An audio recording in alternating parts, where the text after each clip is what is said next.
para ibu anggota WKRI, Bapak Ibu dan saudara-saudari sekalian yang diberkati Tuhan. Semoga kita selalu sehat, harta yang paling berharga di masa pandemi ini. Saya Romo Teguh Santoso, Pastor Paroki Tangerang, tinggal di gereja di Santa Pramaria Tak Bernoda. Maka saya senang sekali pada kesempatan ini untuk merenungkan bersama dengan tema Maria, hamba Allah yang tulus dan penuh rahmat. Tema ini kita renungkan bersama karena pada bulan Oktober kita bersama-sama akan mengisi sebagai bulan Rosario. Kita akan bersama-sama berdoa, doa Rosario untuk memohon doa-doa dari Bunda Maria, Bunda kita semua. Dalam perenungan ini saya akan berangkat dari perikop Lukas bab 1 ayat 26 sampai 38. Dalam perikop ini dikisahkan Malaikat Gabriel menjumpai Maria untuk menyampaikan kabar gembira, kabar sukacita kepada Maria.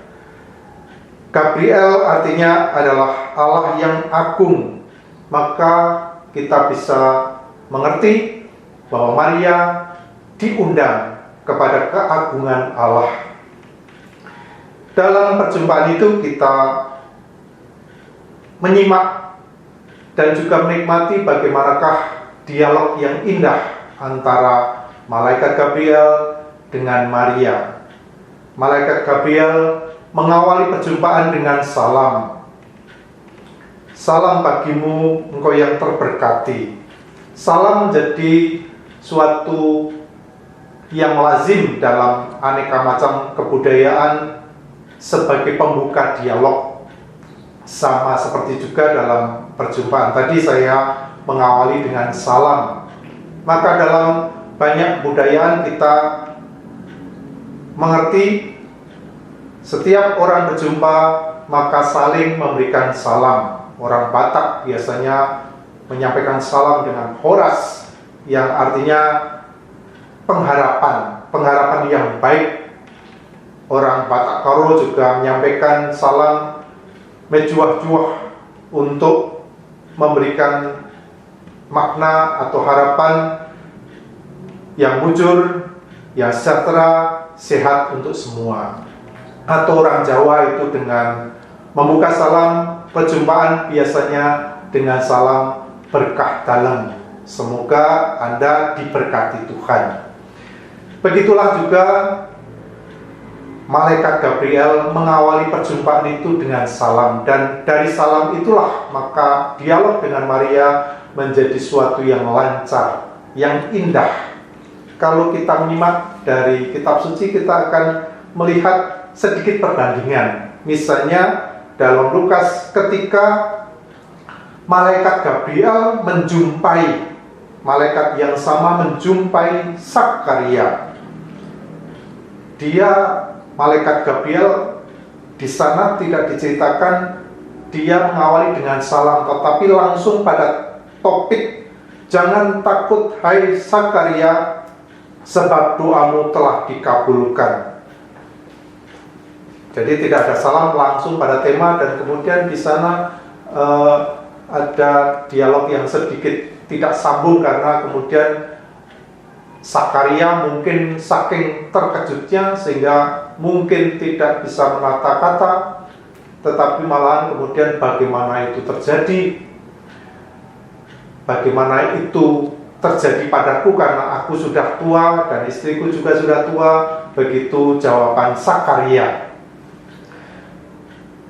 Padahal Malaikat Gabriel tadi menyampaikan doamu sudah dikabulkan Tuhan, doamu dikabulkan Tuhan. Zakaria sebagai imam pasti dia berdoa, kemungkinan dia berdoa mohon supaya mendapatkan keturunan, tetapi malahan kemudian ketika doamu dikabulkan malahan dia bereaksi.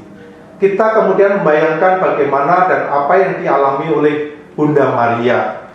Bunda Maria memang juga punya jawaban yang kurang lebih sama. Bagaimana itu terjadi? Karena aku belum bersuami. Tetapi kalau kita membayangkan Maria, Bunda Maria, kita punya gambaran yang kurang lebih berbeda. Karena Maria itu sedang bertunangan dengan Yusuf, dan dia tentunya tidak punya gambaran akan mengandung. Bagaimana itu terjadi? Dan Maria kemudian mendapatkan peneguhan dari malaikat, "Jangan takut hai Maria, sebab engkau beroleh kasih karunia di hadapan Allah. Dan sesungguhnya engkau akan mengandung dan akan melahirkan seorang anak laki-laki, dan hendaklah engkau menamai dia Yesus." Maria diberitakan akan mengandung, tetapi dia tentunya punya pergumulan dan banyak pertanyaan karena dia belum bersuami. Dia membayangkan segala kesulitan yang pasti tergambar itu dalam tradisi di masyarakat di mana Maria tinggal. Kalau orang diketahui misalnya mengandung tanpa suami, maka dia pasti akan mendapatkan hukuman rajam sampai mati. Itu yang tergambar. Dan juga bagaimana akan menjelaskan pada tunangannya Yusuf kalau dia tiba-tiba mengandung, juga memberikan penjelasan pada orang-orang di sekitarnya. Itu tergambar dengan segala kesulitan yang dibayangkan oleh Bunda Maria. Tetapi Bunda Maria akhirnya menjawab setelah mendapatkan peneguhan dari malaikat Gabriel, "Bagi Allah tidak ada yang mustahil." Dan kemudian Maria menjawab, "Aku ini hamba Tuhan, jadilah padaku menurut perkataanmu." Di sana Maria mengabaikan kecemasan dirinya. Maria juga mengabaikan jalan pikirannya untuk kemudian memahami jalan pikiran Allah. Dan dari sanalah maka Maria menerima untuk mengandung Yesus yang adalah Dia yang Maha Tinggi sendiri. Yesus adalah nama dari nama Yunani dari Yosua bahasa Ibrani yang artinya Allah penyelamat, yang dikandung dari rahim Bunda Maria. Bunda Maria punya keyakinan iman bahwa yang dikandung adalah Dia yang Maha Tinggi sendiri. Dan oleh iman itulah maka dia siap sedia untuk mengandung Yesus yang nanti akan dilahirkannya. Iman ini dihidupi oleh Maria dengan diuji oleh waktu. Bahkan kita kemudian mengenal ada 7 duka Maria. Yesus ketika lahir pun sudah membawa pergumulan bagi Maria karena dia lahir di kandang domba. Bagaimana dia mengimani Yesus yang dilahirkan itu adalah raja besar, tetapi ternyata dia yang lahir itu bayi yang miskin di kandang domba. Kemudian juga masih harus melarikan diri di Mesir, melarikan diri ke Mesir untuk menghindari kejaran Herodes dan duka-duka yang lain sampai duka-duka yang dialami di bawah salib. Semua itu membawa pada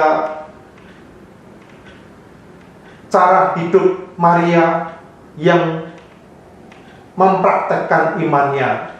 Iman dihidupi dan kemudian dipraktekkan di dalam pergumulan Maria sendiri, menghidupi iman itu dalam segala kesulitan yang dihadapinya. Oleh karena itu, melalui permenungan ini kita bersama-sama belajar kepada Bunda Maria, hamba yang dikenal tulus dan penuh rahmat. Artinya dengan ketulusan dia menyerahkan kehendak Allah itu terjadi pada dirinya, dan penuh rahmat karena sebetulnya di balik semua apa yang dialami dengan segala pergumulan yang dialami oleh Bunda Maria ada rahmat Tuhan yang bekerja. Tentunya dari sisi Maria, iman itu dipraktekkan dan dipertahankan dalam hidupnya sampai di bawah salib, sampai saat Yesus dimakamkan dengan segala kedukaan yang dialami. Semoga dengan cara demikian kita juga menjadi orang-orang yang kokoh, karena kita semua punya teladan Bunda Maria yang kokoh juga. Semoga kita selalu sehat. Tuhan memberkati.